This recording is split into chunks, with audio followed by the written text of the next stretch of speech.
तो आप कब से हैं राजनीति में? मैं राजनीति में स्टूडेंट लाइफ से हूँ, क्योंकि मैं अपनी यूनिवर्सिटी में प्रेसिडेंट था ट्वाइस। और जिस साल में यूनिवर्सिटी छोड़ रहा था तभी मुझे चरण सिंह जी ने बुलाया, और चरण सिंह जी के तब 30 MLA छोड़ गए थे।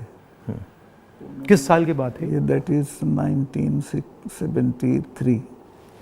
तो उन्होंने कहा सतपाल देखो बेईमान, मैंने पार्टी बनाई थी किसानों की, मुझे छोड़ दिया।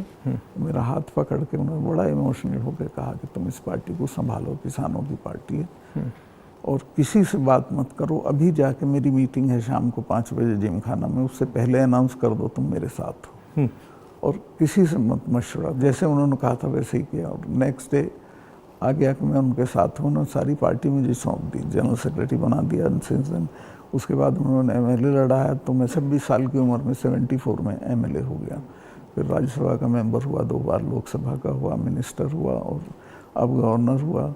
तो तब से लड़ाई झगड़ा कुछ ना कुछ चलता रहता है, बट होल टाइम पॉलिटिक्स में आ गया। फिर प्रैक्टिस वगैरह नहीं कर पाया। तो कैसे थे वो चरण सिंह? चरण सिंह जी वो अच्छे थे। तो उनकी दिक्कत क्या थी कि उनको किसी भी तरह प्राइम मिनिस्टर बनने का एक सपना देखते थे वो। हाँ। तो उसमें उन्होंने इधर उधर किया, और वो कल्चर्ड, ईमानदार, बहुत स्वीट आदमी थे। बट ये मतलब हमारे जो पॉलिटिशियंस है, काफ़ी लोगों को ये हो जाती है कि बस बनना ही बनना है। हाँ, मतलब सब कुछ कॉम्प्रोमाइज़ करके बनना है। मैं आपको कह रहा हूँ, आपकी पूरी जो स्ट्रेंथ है जो किसी के पास नहीं है, वो ये है कि मुझे कुछ नहीं चाहिए। इससे सामने वाले सब खलास हो जाते हैं। बट ये होता क्यों है कि मतलब इतनी मतलब इम्पेशेंस हो जाती है कि बस हर हालत में ही, मतलब काफ़ी पॉलिटिशियंस ऐसे होते हैं। आज़ादी के फ़ौरन बाद तो राजनीति एक तरह से कर्तव्य था, और लोग करते थे उसको उस तरह। फिर ये प्रोफेशन हो गया, और अब ये बिजनेस हो गया है। आप जम्मू कश्मीर में जब थे, जी, मतलब बड़ा कॉम्प्लिकेटेड टाइम था, बहुत कॉम्प्लिकेटेड। उसके बारे में आपकी क्या राय है? क्या मेरी ये राय है कि जम्मू कश्मीर को आप ज़बरदस्ती या फौज से ठीक नहीं रख सकते हैं। वहाँ के लोगों को जीत के आप कुछ भी कर सकते हैं, और वहाँ के लोग एमिएबल हैं। ऐसा नहीं कि इम्पॉसिबल है। मैंने तो देखा, मैंने उनको अपने साथ किया। आपने अंदर से डिटेल से देखा, सोल्यूशन वहाँ किस बेसिस पे आएगा? इमीडिएटली तो उनकी स्टेटहुड वापस करना चाहिए।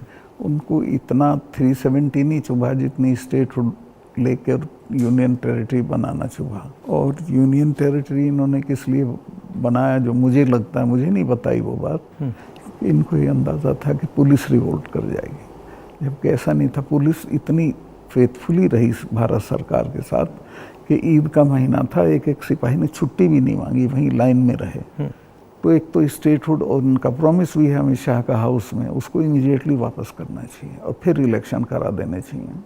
बट जब मैं जम्मू गया, ये जम्मू के लोगों को भी ये लगता है कि हमारा मतलब स्टेटहुड ले लिया। हाँ, उससे तो वो भी खुश नहीं है। सबसे ज़्यादा वही चीज़ चुभी है। तो ये मतलब कर क्यों नहीं रहे इसको? पता नहीं, मेरी बात हुई, मैंने कहा वापस कराइए, तो बोला कह दिया होगा, क्या जरूरी है वापस कराना, चल तो रहा है सब ठीक। कहाँ ठीक चला, सारी इंसर्जेंसी वापस आ गई है, टेररिस्ट एक्टिव हो गए। अब तो काफ़ी घटनाएं हो रही हैं। अब तो जगह जगह हो रही हैं। राजौरी में रोज़ होता है, ऊपर कश्मीर वैली में रोज़ कुछ ना कुछ होता है। आपकी क्या राय है उसके बारे में, पुलवामा के बारे में? पुलवामा के बारे में मैं ये तो नहीं कहता इन्होंने कराया, बट पुलवामा में इन्होंने उसको इग्नोर किया और पॉलिटिकल इस्तेमाल किया अपने लिए।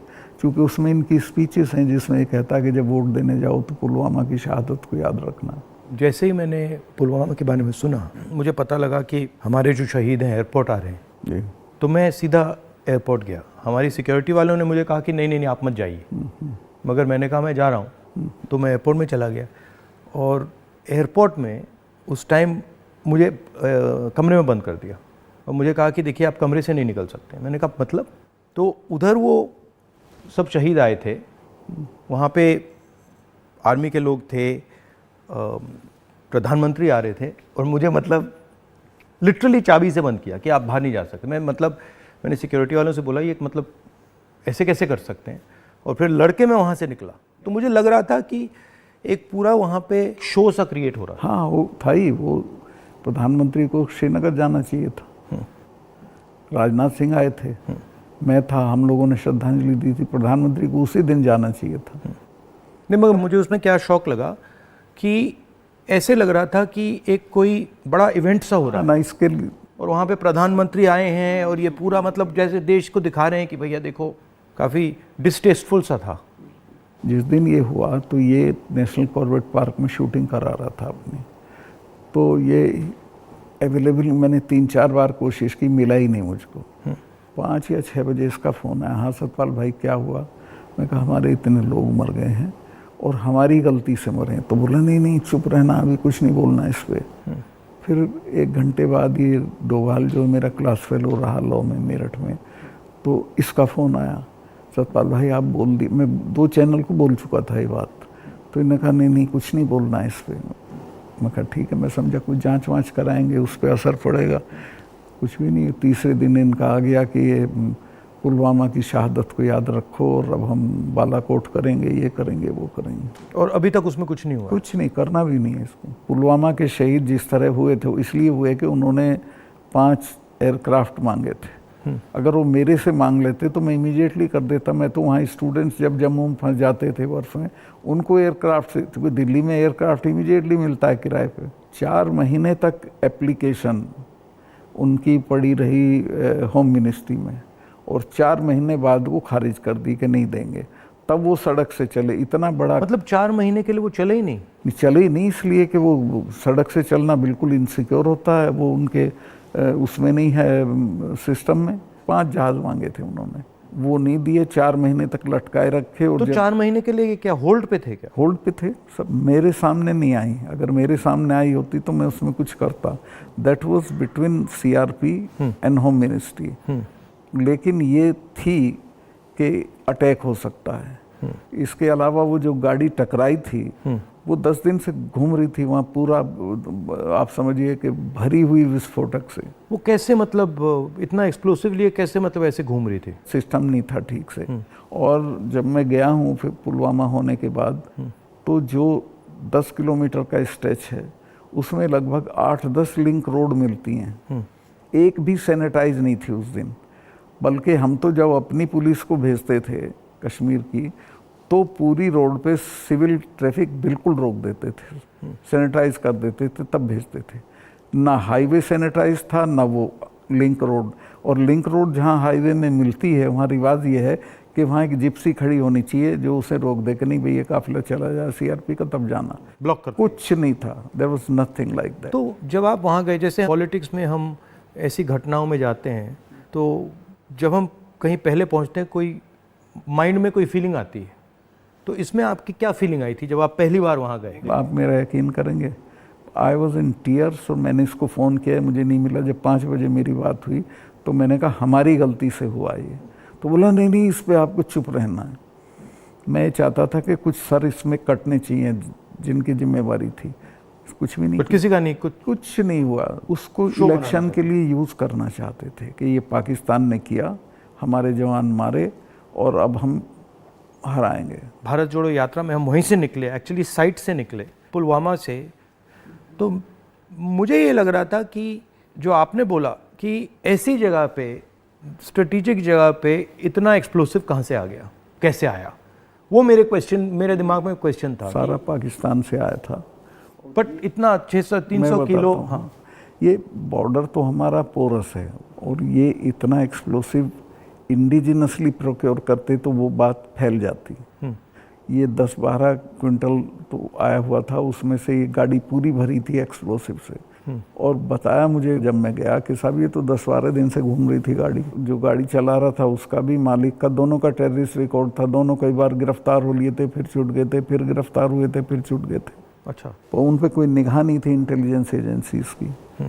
यहाँ मीडिया में, मतलब मैं देख रहा था, यहाँ पे इतना बड़ा कास्ट सेंसस का मुद्दा है, बट अब आजकल बस इजराइल कास्ट सेंसस को नहीं दिखा। मतलब जो चाहे वो अदानी हो चाहे वो कास्ट सेंसस हो, जो ज़रूरी बातें हैं उसका कुछ नहीं होगा, मगर इजराइल हो, बॉलीवुड हो, क्रिकेट हो, उस पर चलते जाएंगे। अदानी तो आपने इसके चिपका दिया, वो तो छूटेगा नहीं। गांव-गांव चला गया अदानी का।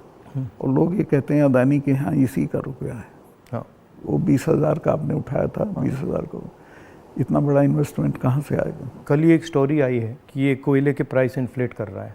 वहाँ से इंडोनेशिया से कोयला नाव में जाता है और यहाँ पहुँचते उसकी प्राइस इन्फ्लेट हो जाती है और फिर लोगों को बिजली के लिए ज़्यादा रेट देना पड़ता है, मगर वो भी मीडिया ने कहीं नहीं उठाया। मुझे खबर ये दी गई कि जिस दिन मैं ये करण थापर का इंटरव्यू किया, इन्होंने बुला के सब चैनल्स को कहा कि खबरदार कोई रिपोर्टिंग नहीं होगी, और अतीक अहमद का केस हो गया और उसको 10 दिन तक हेडलाइन। जब मैंने वो देखा, मैंने अपनी बहन से कहा कि ये जो आपने पुलवामा की बात की है, इसके कारण ये किया गया है, हाँ, टोटल डिस्ट्रैक्ट करने के लिए। मैंने नोटिस किया जब आपने पुलवामा की बात की तो ये सब डर गए थे, लेकिन अतीक अहमद ने उसको 10 दिन तक खत्म कर दिया, ओवरशैडो कर दिया। बिल्कुल। भारत जोड़ो यात्रा में मुझे एक बात समझ आई कि कितना भी मीडिया पे कंट्रोल हो, अगर आदमी डायरेक्ट जनता के पास जाता है, हाँ, तो फिर कोई नहीं, तो नहीं चलता। जनता ओनली आंसर है, जनता के पास जाना। और अगर आप जनता के पास जाते हैं तो बहुत जल्दी जनता को बात समझ आ जाती है, वो टाइम नहीं लगता। नहीं, जनता तो अवेयर है देश में, ऐसा नहीं उन्हें मालूम नहीं है, बट उन पे कोई प्लेटफॉर्म नहीं है, कहाँ कहें, किसको कहें। उनके रिप्रेजेंटेटिव भी ऐसे ही गए गुजरे हैं सब। पहले मैंने पार्लियामेंट में स्पीच दी कास्ट सेंसस के बारे में। जब मैं इसकी रिसर्च कर रहा था, मैंने देखा कि हमारे सब इंस्टीट्यूशंस में, चाहे वो मीडिया हो, ब्यूरोक्रेसी हो, जो ओबीसी वर्ग है, जो दलित वर्ग है, जो ट्राइबल वर्ग है, उनका कोई रिप्रेजेंटेशन नहीं है। मतलब आप बिलीव नहीं कर सकते, मीडिया में चाहे आप सबसे बड़े मीडिया हाउसेस देख लीजिए या सारे जो एंकर्स हैं, सारे रिपोर्टर्स देख लीजिए, इसमें एक ओबीसी नहीं है, एक दलित नहीं है, एक ट्राइबल नहीं है। इसके बारे में आपकी क्या राय है? नहीं, मैं तो चूँकि लोहियाइट रहा हूँ, तो लोहिया ने एक बार कहा था कि मुझे कमेटी बनानी थी गोवा की आज़ादी की, तो मैं जब भी कमेटी बनाऊँ उसमें 48% अपर कास्ट आ जाते थे, नाम मांगूं तो भी वही आते थे। तो ये सिस्टम बन गया यहाँ का। इसको चेंज करने का आपकी राय क्या है? एक तो इसको कंपलसरी करना पड़ेगा, भाई इतने % हो, जैसे नौकरियों में हो गया उस तरह से।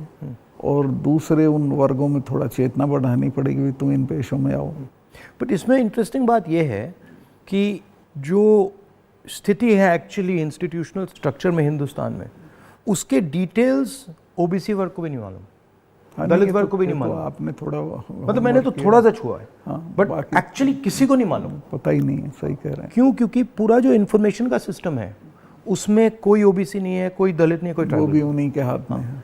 तो एक प्रकार से लाउड स्पीकर ऑन कर देते हैं और इतना लाउड करते हैं कि कोई कुछ बोल नहीं सकता है।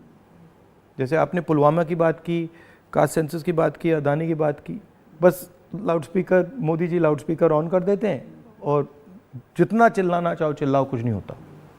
कुछ दिन पहले मैं दिल्ली में 3-4 घंटे बढ़इयों के साथ काम किया, तो वो मुझे बता रहे थे कि हम सोफ़ा बनाते हैं, चेयर बनाते हैं, टेबल बनाते हैं, मगर जिस शोरूम में वो बिकता है उसमें हम जा नहीं सकते। मतलब काम हमारा, मेहनत हमारी, मगर फल हमारा नहीं। और कितना गुना एनहांस करके पैसा लेते हैं उसका। इनको तो कुछ मिलता नहीं गरीबों को। ये बहुत ही एक्सप्लॉयटेटिव सिस्टम है। तो अगर आप जीएसटी देखें, जीएसटी भी इनडायरेक्ट टैक्स है, उसमें छोटे व्यापारी, किसान, मजदूर वो टैक्स भरते हैं। डिमोनेटाइजेशन भी उनके खिलाफ हथियार था। किसान आंदोलन में तो आपने काफ़ी कमेंट किया है, वो भी मतलब उनके घर में से पैसे निकालने का तरीका था। नहीं, वो तो इनका मैं बताता हूँ, अगर आप नहीं हटाओगे इस बार तो खेती को तो ये पूरी तरह खत्म, मतलब किसान छोड़ के भाग जाएगा और ये कॉरपोरेट को दे देंगे। इनका ये इरादा है। मैं तो खेती करता था। मेरे गांव में पूरी यूपी की सबसे बड़ी काश्त थी, एक हमारे चचा थे, उनके पास 2500 बीघा ज़मीन थी। और आज मैं जाता हूँ तो सब के लड़के शहर में आ गए हैं, चूँकि एजुकेशन नहीं है, हेल्थ सर्विसेज नहीं है और सिक्योरिटी नहीं है, तो वो बटाईदार को देके वो धीरे धीरे ख़त्म हो जाएगी खेती। खेती को ख़त्म करेंगे, फौज ख़त्म करी दी से ये ला के अग्निवीर में कौन इतने से अरसे के लिए अपनी जान देगा। तो ये शने शने सब लोगों को, ये हर इंस्टीट्यूशन को पकड़ के ख़त्म कर देते हैं। इनकी मतलब इमीडिएटली ये, चाहे वो सेना हो, सरकार हो, ब्यूरोक्रेसी हो, इलेक्शन कमीशन, जैसे इनके हाथ पड़ता है वो अपने लोगों को बैठा के कुछ ना कुछ उल्टा। मैं आप एक स्टडी करा लीजिए, सेंट्रल यूनिवर्सिटी के जो वाइस चांसलर्स हैं पिछले 1 साल में लगे हैं, वो 100% वो हैं जिनके संघ से कनेक्शन थे। उसके बिना आप कोई नौकरी नहीं पा सकते हैं आज, और सेंट्रल यूनिवर्सिटी की तो बिल्कुल नहीं पा सकते हैं। जो इंटर कॉलेज के प्रिंसिपल होने लायक भी नहीं थे, वो वीसी लगे हुए हैं सब जगह। मतलब इनका शिक्षा का सिस्टम नहीं रहा, कंट्रोल का, माइंड कंट्रोल का सिस्टम बनाने की कोशिश। आपके मुताबिक इम्प्रूवमेंट लाने का क्या तरीका है? देखिए, सबसे बेसिक सवाल है कि किसान को उसकी फसल का दाम सही नहीं मिलता है, और उसके चलते वो हर साल गरीब होता जाता है। जो एक फसल का दाम पिछले साल था, खाद का और बाकी चीज़ों का जो दाम था, उसकी तुलना में इस साल में और फ़र्क हो जाता है। तो उसकी परचेजिंग पावर हर साल कम होती चली जाती है, और उसे पता नहीं चलता।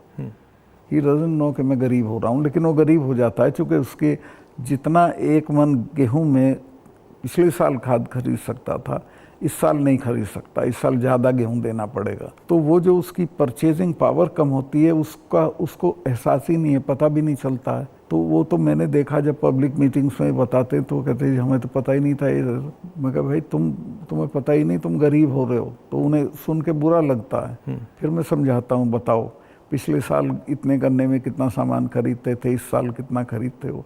तो सबसे पहले है कि जो पैरिटी ये है एमएसपी, इसको लागू करना चाहिए। एमएसपी में ये नहीं कि सरकार सारी फसलों का एमएसपी दे, लेकिन एमएसपी करने से बाज़ार गिरेगा नहीं। और एमएसपी है इसलिए कि बाज़ार एक ख़ास जो आपने दाम तय किया उससे नीचे गिरेगा तो सरकार इंटरवीन करेगी। और ये पंडित जी के ज़माने से जो नागपुर सम्मेलन में जवाहरलाल जी ने कराया था ये, कि हम इंटरवीन करेंगे और ख़रीद लेंगे। तो एमएसपी का लागू होना बहुत ज़रूरी है। और एमएसपी पे इन्होंने किसानों से धोखा किया। जब किसान कानून वापस लिए तो कहा था हम एमएसपी करेंगे, और आज तक नहीं किया। वो क्यों नहीं किया? क्योंकि अडानी ने बड़े बड़े गोदाम बना दिए, फसलें एक दाम पे खरीद ली, अगले साल उनके दाम बढ़ जाएंगे, वो बेचेगा। एमएसपी होगा तो किसान इनको सस्ते दाम पे नहीं देगा। तो एमएसपी का होना सबसे ज़्यादा ज़रूरी है। फिर जो उसके लिए आप खाद, बिजली, पानी जो भी सरकार देती है, उसके दामों पे कंट्रोल करना पड़ेगा। वो बेतहाशा ना हो, ताकि वो जो मैंने बताया जो फ़र्क रहता है खरीद बेच का, वो ना हो। जो आप कह रहे थे, ये जो अदानी जी हैं, इन्होंने पूरा जो स्टोरेज का इंफ्रास्ट्रक्चर है अपने हाथों में ले लिया है। इसका इफ़ेक्ट मैंने जम्मू कश्मीर में देखा, इसका इफ़ेक्ट हिमाचल में दिखता है, अलग अलग स्टेट्स में, हरियाणा, पंजाब में। हरियाणा में तो पानीपत में बड़े बड़े गोदाम बना दिए। तो पूरा मतलब इस जो स्टोरेज का इंफ्रास्ट्रक्चर ये कैप्चर कर लिया है। तो फिर जब भी ये प्राइसेस को मतलब ऊपर नीचे फाइन ट्यून करना चाहते हैं, कर देते हैं, तो ये किसानों को मतलब नुकसान, डायरेक्ट नुकसान पहुंचाते हैं। जब तक इनके खिलाफ हल्ला बोल नहीं होगा तब तक सुधरेंगे नहीं, या फिर सरकार बदल जाए। अभी तो इन्हें टोटल प्रोटेक्शन है। मगर मैंने देखा है कि जनरली सरकारों के पास जो किसान का जो स्टोरेज की कैपेबिलिटी होती है, उसके बारे में सरकारें ज़्यादा नहीं सोचती हैं। वो ज़्यादा नहीं, बिल्कुल नहीं सोचती। आप नॉर्थ ईस्ट में भी थे? हाँ, मेघालय में। वो मुझे पनिशमेंट पोस्टिंग दी गई थी गोवा के बाद, क्योंकि गोवा में मैंने करप्शन के बारे में बहुत बोला था। लेकिन वो अच्छी, गोवा से हटा दिया गया? हाँ, गोवा से हटा के नॉर्थ ईस्ट भेज दिया गया था।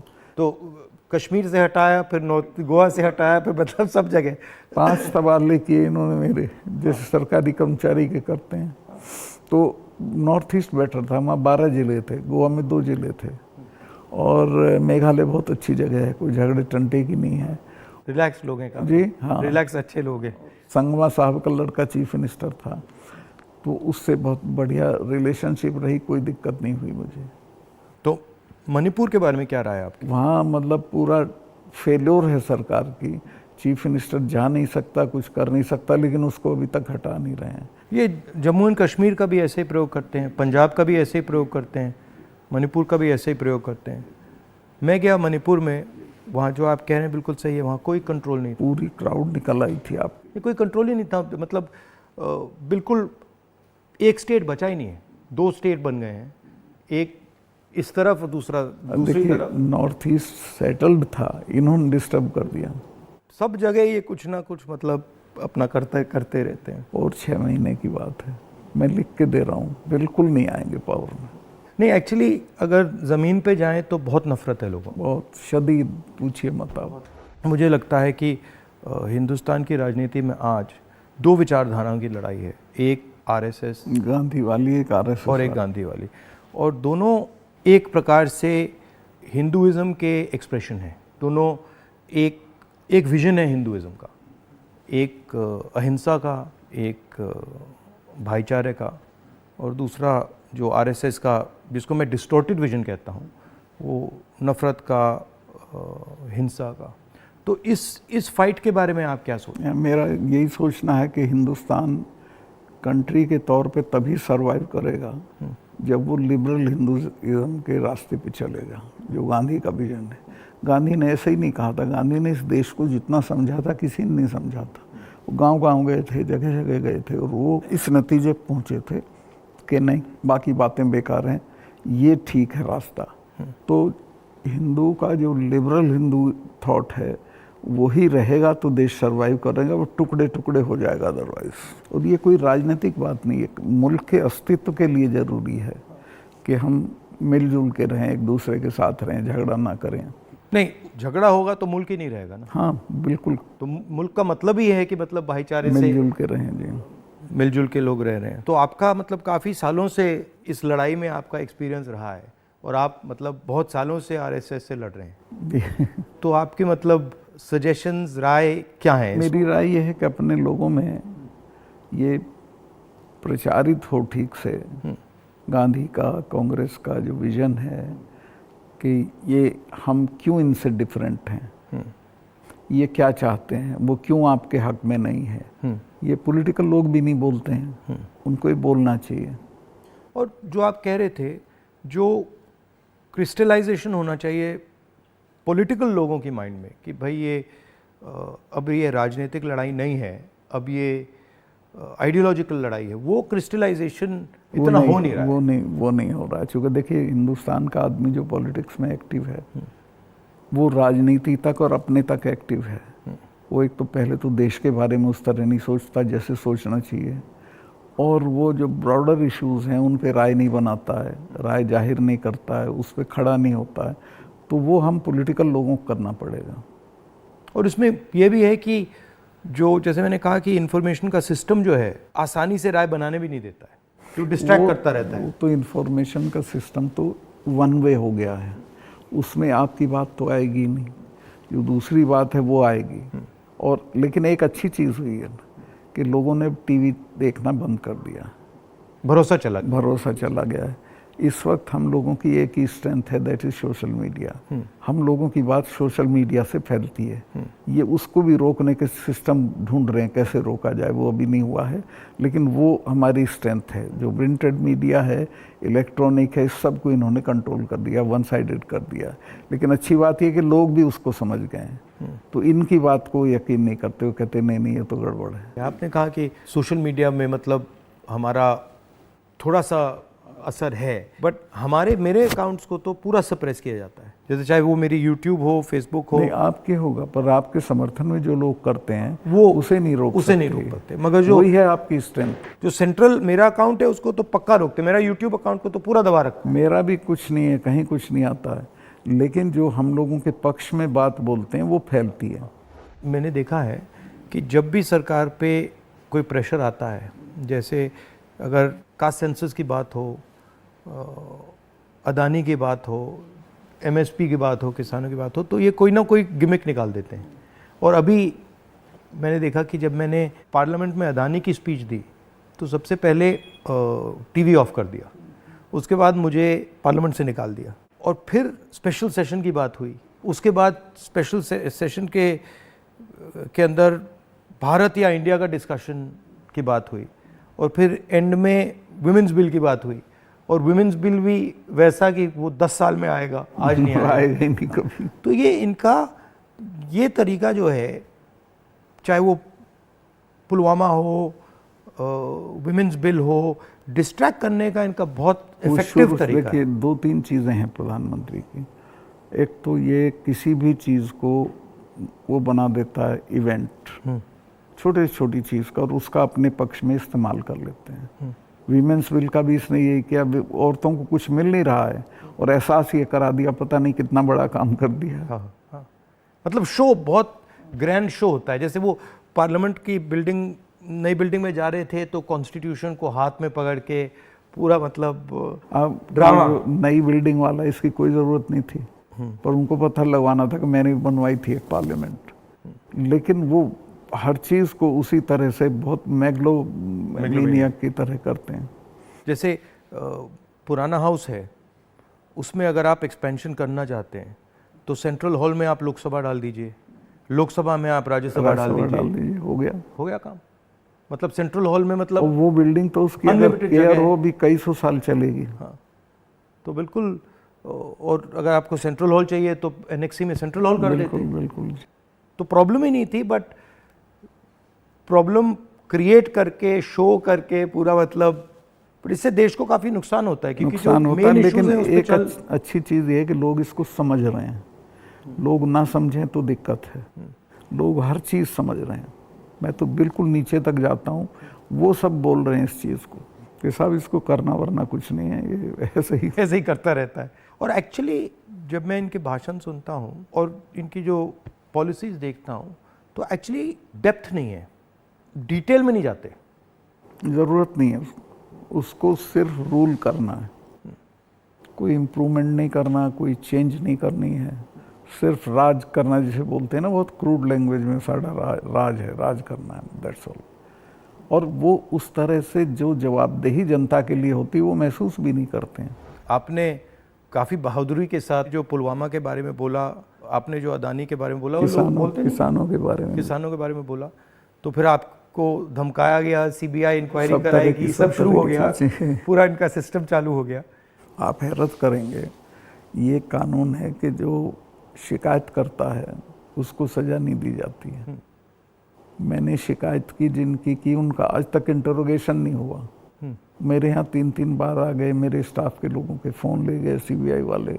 मैंने कहा भाई तुम कुछ कर लो, मेरा कुछ नहीं बिगाड़ सकते, मैं तो फ़कीर हूँ, मेरे बिना कुछ है। तो तंग आ गए वो, लेकिन करना पड़ा। फिर यही कहते थे लास्ट में, साहब नौकरी कर रहे हैं मुकदमा। वो मुझे भी यही कहते थे कि भाई अब छोड़िए, मतलब हमें दबाया जा रहा है, हमें करना पड़ रहा है, इसमें कुछ है नहीं। उनकी भी मजबूरी है, उनकी मजबूरी है, क्या करें।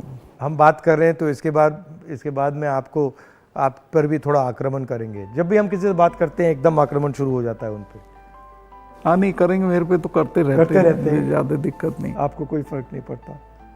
थैंक यू, बहुत अच्छा लगा, हमें बहुत अच्छा लगा, थैंक यू।